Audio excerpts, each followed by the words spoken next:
Mahayana's scholastic tradition, which developed around the 2nd century of the Common Era, led to the development of literature containing mantras and the vocabulary of Tantra. Several sutras and Tantra literature came into existence, which later served as Vajrayana literature. The early philosophy was symbolically depicted through a personified form of 5 Buddhas and their family, which consisted of several divinities. Early Sanskrit Buddhist textual sources suggest that the seeds of esotericism were inherent in the scriptures of the early Mahayana period.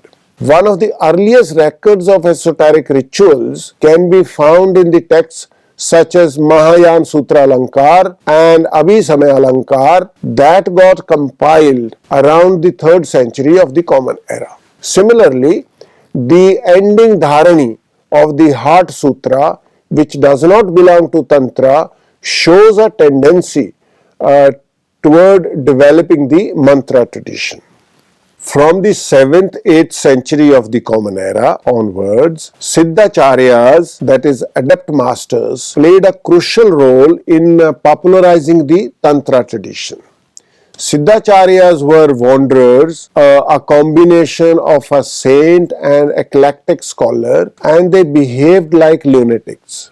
They helped imbue Buddhism and Hindu traditions with a renewed spirit of vigor and enthusiasm.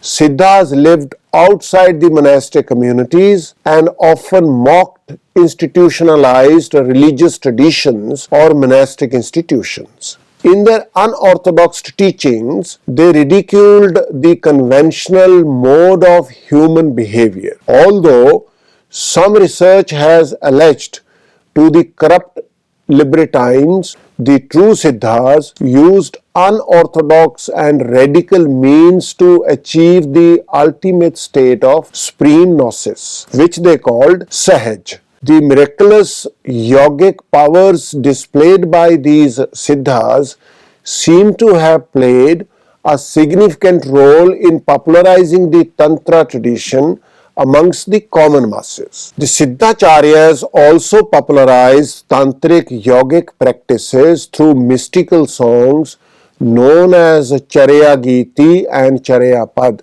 compiled in Doha Kosh. Another distinguishing feature of this phase of Buddhism was adapting the language of the common masses. The language of Charyagiti and Charyapad, which were written by some of the Siddhacharyas, was not Sanskrit but the local vernacular.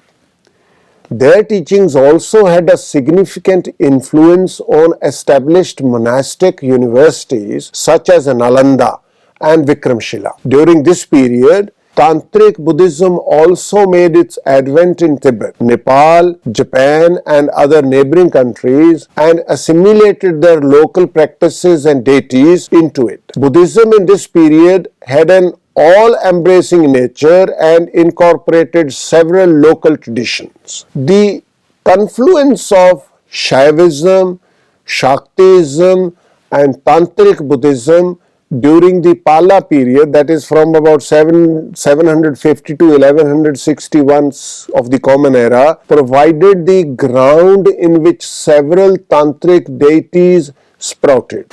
The mutual exchange of tantric deities between Buddhist and Hindu Tantra appears in texts such as Sadhanmala and Nishpanyavali were compiled in the monastic university of Vikramshila during this period. Tantric Buddhism had its foundations in Mahayana philosophy. However, it laid more emphasis on the practice technique than on philosophy. Esoteric practices distinguish Tantric Buddhism from Mahayana. The sutras that were important to Mahayana became important to Tantra too. Guhya Samaj Tantra claims that it had not been preached before because there was no one sufficiently learned to understand it. This also indicates that Tantric Buddhism happened to be a more nuanced version of Mahayana. The term Tantra derives from the Sanskrit root word tan, which means elongated or extended. Tantra is practical knowledge to extend the potentiality of individual human consciousness to achieve cosmic effulgence and liberation. In its practical aspect, Tantra uses various methods to accomplish this stage. It consists of a set of spiritual techniques that gradually take the practitioner's consciousness to a non-dual liberating state. Preliminary tantric practices emphasize the external purity of the body, speech and mind. In a correct meditation posture, the body is visualized as a virtual shrine where offerings are made and hand gestures, mudras, are performed. Speech is used for reciting mantras, while the mind is used for contemplating upon the deity and imprinting itself with the visual form of the deity.